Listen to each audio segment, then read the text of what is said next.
Jangan panik dan gelisah di dalam hidupmu, karena Tuhan telah menghancurkan maut. Salve sahabatku, saudaraku yang terkasih di dalam Kristus. Damai dan sukacita Kristus kiranya selalu beserta kita, dan semoga hari ini kita semua dalam keadaan sehat walafiat selalu. Seandainya ada saudara kita yang sakit ataupun ada masalah, marilah kita bersatu hati berdoa, mohon semoga Tuhan memberikan mereka jalan keluar. Amin. Kembali di Amore Channel mengajak kita bersama-sama untuk merenung dan belajar firman Tuhan yang akan kita ambil dari Injil bacaan liturgi hari ini. Dan marilah kita dahului dengan tanda kemenangan Tuhan, tanda kemenangan kita dalam nama Bapa dan Putra dan Roh Kudus. Amin. Inilah Injil Yesus Kristus menurut Yohanes. Pada hari Minggu Paskah, setelah mendapati makam Yesus kosong, Maria Magdalena berlari-lari mendapatkan Simon Petrus dan murid yang lain yang dikasihi Yesus. Ia berkata kepada mereka, "Tuhan telah diambil orang dari kuburnya, dan kami tidak tahu di mana ia diletakkan." Maka berangkatlah Petrus dan murid yang lain itu ke kubur. Keduanya berlari bersama-sama, tetapi murid yang lain itu berlari lebih cepat daripada Petrus, sehingga ia lebih dulu sampai di kubur. Ia menjenguk ke dalam dan melihat kain kapan terletak di tanah, tetapi ia tidak masuk ke dalam. Maka tibalah Simon menyusul dia dan masuk ke dalam kubur itu. Ia melihat kain kapan terletak di tanah, sedang kain peluh yang tadinya ada di kepala Yesus tidak terletak dekat kain kapan itu, tetapi agak di samping di tempat yang lain dan sudah tergulung. Maka masuklah juga murid yang lain, yang lebih dahulu sampai di kubur itu. Ia melihatnya dan percaya. Demikianlah sabda Tuhan, terpujilah Kristus. Sahabatku, saudaraku yang terkasih di dalam Kristus. Di tengah kesibukan dan kebisingan dunia ini, di bawah panas terik matahari di siang hari, dalam kelap-kelip gemerlap lampu malam, masing-masing orang hiruk pikuk, mondar-mandir, melangkah mencari nafkah untuk memenuhi kebutuhan hidup mereka. Dalam keadaan itu, apakah orang masih sanggup mencari Tuhan? Apakah orang masih sanggup mengenali kehadiran Tuhan dan rencananya di dalam hidup mereka? Dalam suasana seperti itu, mungkin kehadiran Tuhan nampak tersembunyi. Pikiran dan hati yang dihinggapi rasa panik, kalut, takut, biasanya condong ke arah negatif. Tuhan memperkenalkan diri kepada makhluk ciptaannya dengan segala macam cara. Nabi Elia menemukan Allah bukan dalam kobaran api atau di dalam badai angin yang dahsyat, tidak juga dalam gempa bumi yang hebat. Ia baru mengenal kehadiran Allah. Ia baru merasakan kehadiran Allah dalam angin sepoi-sepoi basah, ketika Allah memanggil namanya.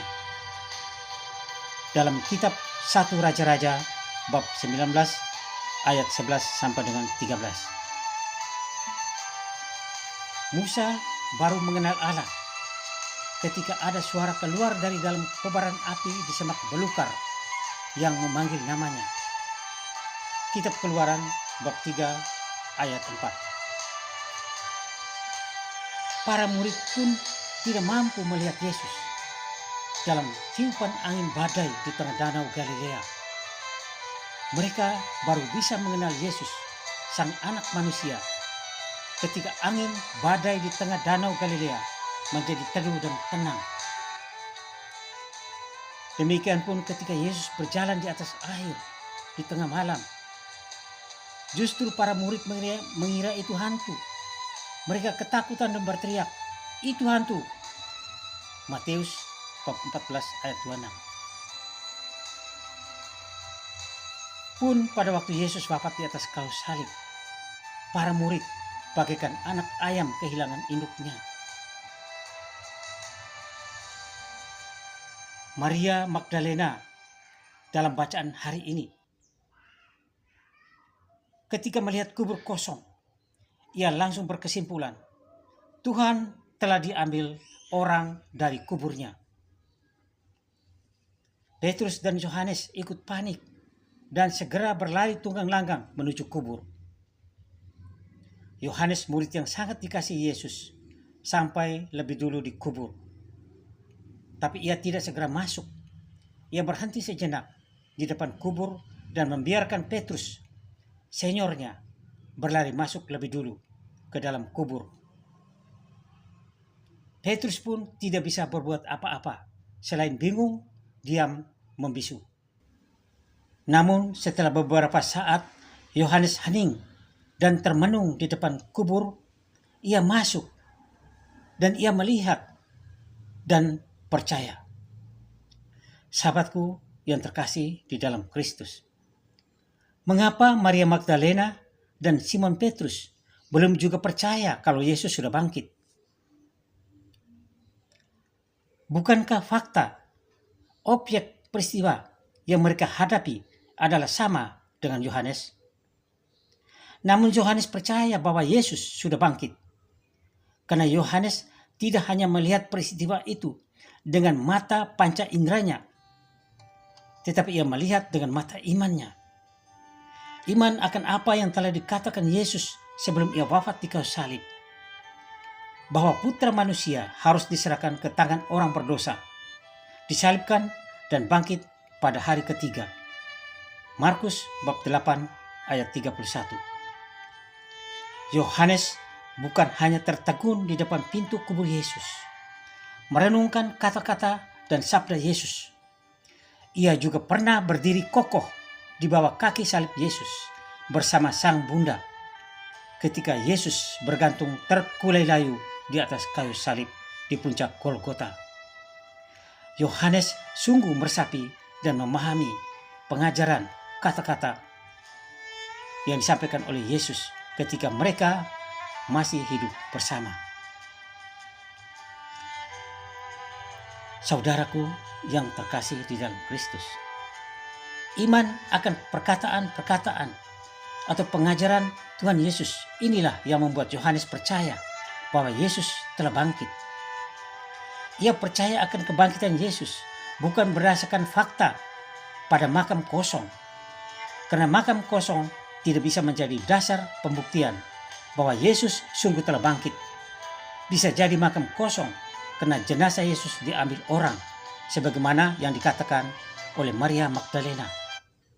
Sebaliknya, Yohanes percaya bahwa Yesus telah bangkit berdasarkan kepercayaannya pada kata-kata, sabda yang pernah disampaikan oleh Yesus kepada para murid-muridnya. Iman Yohanes ini membuktikan bahwa Yohanes sangat dekat dengan Tuhan. Memang dikatakan Yohanes adalah murid yang paling dikasihi Tuhan. Maka Yohanes sungguh meresapi kata-kata dan pengajaran Yesus. Yohanes sungguh hidup bersatu dengan Yesus, sehingga ia sanggup memahami, sanggup menangkap peristiwa yang sedang terjadi saat itu, yaitu misteri Paskah. Sahabatku yang terkasih di dalam Kristus,